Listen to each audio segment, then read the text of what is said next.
रक्षा मंत्री जी नमस्कार। नमस्कार। एएनआई के पॉडकास्ट में आने के लिए धन्यवाद। बहुत बहुत धन्यवाद स्मिता जी।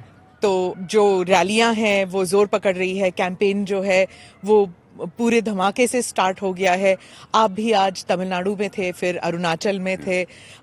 विपक्ष जो है वो कह रही है कि जिस तरह बीजेपी 400 पार का नारा दे रही है, अगर वो दोबारा सत्ता में आती है और 400 का नंबर लेके आती है तो संविधान को पूरी तरह बदल देंगे। आप क्या कहेंगे? पहले तो मैं स्पष्ट कर देना चाहता हूं कि हम लोग जो भी टारगेट तय करते हैं ग्राउंड रियलिटीज़ के आधार पर ही टारगेट्स तय करते हैं अपने, जो ज़मीनी हकीकत रहती है।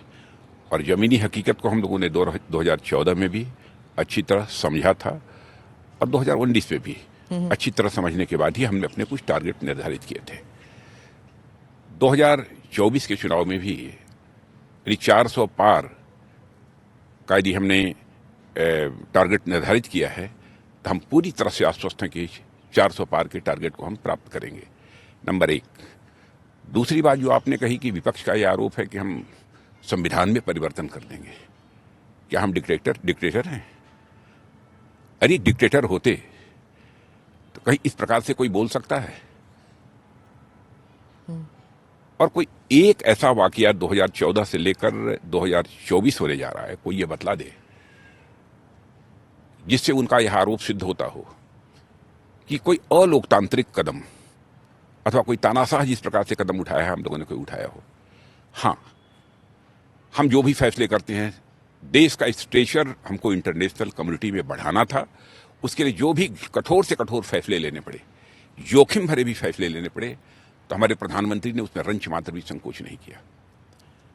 उनकी दृढ़ता, उनकी संकल्प शक्ति को ही यदि वो मानते हैं कि ऐसा व्यक्ति ही तानाशाह है, तो सचमुच उनकी इस सोच पर हमको तरस आती है। तो संविधान नहीं बदलेंगे आप? कहाँ प्रश्न ही खड़ा होता है। क्योंकि आप कह रहे हैं कि डिक्टेटरशिप, क्या हम डिक्टेटर हैं? वो तो कहते हैं कि अनडिक्लेयर्ड इमरजेंसी है और कोई कहने को तैयार नहीं है, डर के मारे कोई कह नहीं रहा है, लेकिन अनडिक्लेयर्ड इमरजेंसी है। क्या आप मानेंगे? देखो, ये लोग तो बोल ही रहे हैं, कहाँ डर है? वो तो कह ही रहे हैं। हमारे प्रधानमंत्री के बारे में कहते हैं तानाशाह हैं, अनडिक्लेयर्ड डिक्टेटरशिप है, ये भी बात उनके द्वारा कही जा रही है। आप मैनिफेस्टो कमेटी में हैं। कांग्रेस का मैनिफेस्टो तो आपने देखा ही होगा। बीजेपी के सभी नेता कह रहे हैं कि कांग्रेस का जो मैनिफेस्टो है ऐसे लग रहा है जैसे कि मुस्लिम लीग का मैनिफेस्टो है, माइनॉरिटी अपीजमेंट है उसमें। आप क्या कहेंगे इस बारे में? देखिए, माइनॉरिटी अपीजमेंट तो ये कांग्रेस और या इंडी के जितने भी अलायंस है पहले से ही करते चले आ रहे हैं, उनके लिए कोई नई बात नहीं है। भारतीय जनता पार्टी किसी का अपीजमेंट नहीं करती है। Justice to all, appeasement of none, न्याय सभी को, तुष्टीकरण किसी का नहीं। इसी इरादे से हम लोग काम करते हैं, इसी संकल्प के साथ हम लोग काम करते हैं।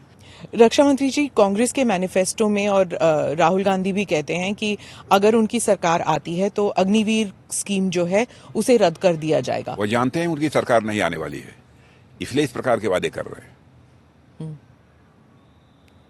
अग्निवीर को क्यों असमाप्त करना चाहते हैं? 18 साल की उम्र में हम नौजवानों का सिलेक्शन करते हैं और उसके बाद उनके हर प्रकार की एक अच्छा सैनिक बनाने के लिए उनको प्रशिक्षण दिया जाता है। बहुत सारी क्वालिटीज उनके अंदर डेवलप की जाती हैं, जानकारी भी उनको दी जाती है। और 4 साल के बाद यदि पूरी तरह से वेल स्किल्ड होकर जो वह निकलेंगे, उनको उनके हाथ में सर्टिफिकेट होगी और हाई स्कूल जब पास करते हैं तब वो अग्निवीर में शामिल होते हैं, इंटरमीडिएट के भी उनको सर्टिफिकेट प्राप्त होगी।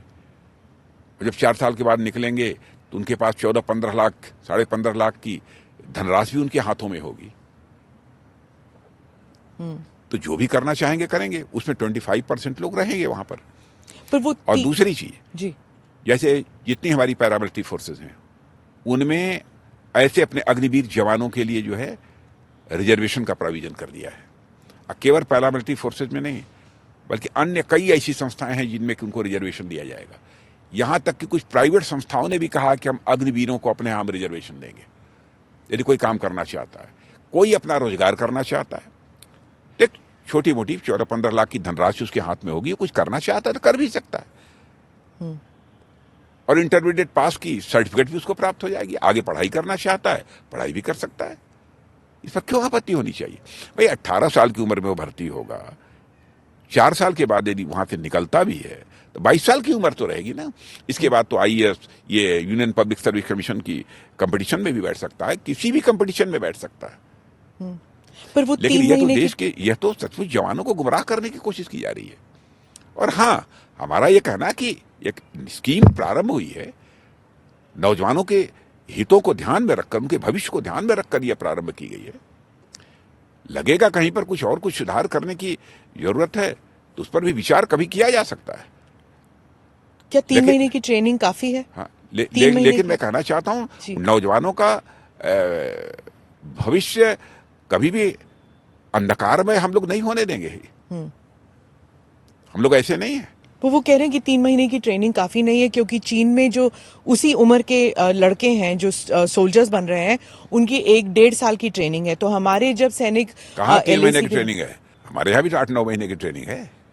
तो जब वो LAC पे जाएंगे तो ना तो उनकी ट्रेनिंग काफी है जितनी चीनी बिल्कुल, सोल्जर, LAC पर जाने के लिए जितनी ट्रेनिंग चाहिए उतनी ट्रेनिंग दी जाएगी। और उन्हें बेनिफिट्स मिलेंगे जैसे बाकी सोल्जर्स को मिलते हैं। जो भी सारे बेनिफिट्स वगैरह सबकी व्यवस्था है। क्या बेनिफिट मिलेगा, कितना मिलेगा? तो आप कह रहे हैं कि ये गुमराह कर रहे हैं? पूरी तरह से हमारे जवानों को ये गुमराह करने की कोशिश कर रहे हैं। अब तक इन लोगों ने इस देश के जवानों के लिए जो करना चाहिए वो नहीं किया। अब ऐसी अपॉर्चुनिटी हम जवानों को दे रहे हैं तो उसको लेकर भी गुमराह कर रहे हैं।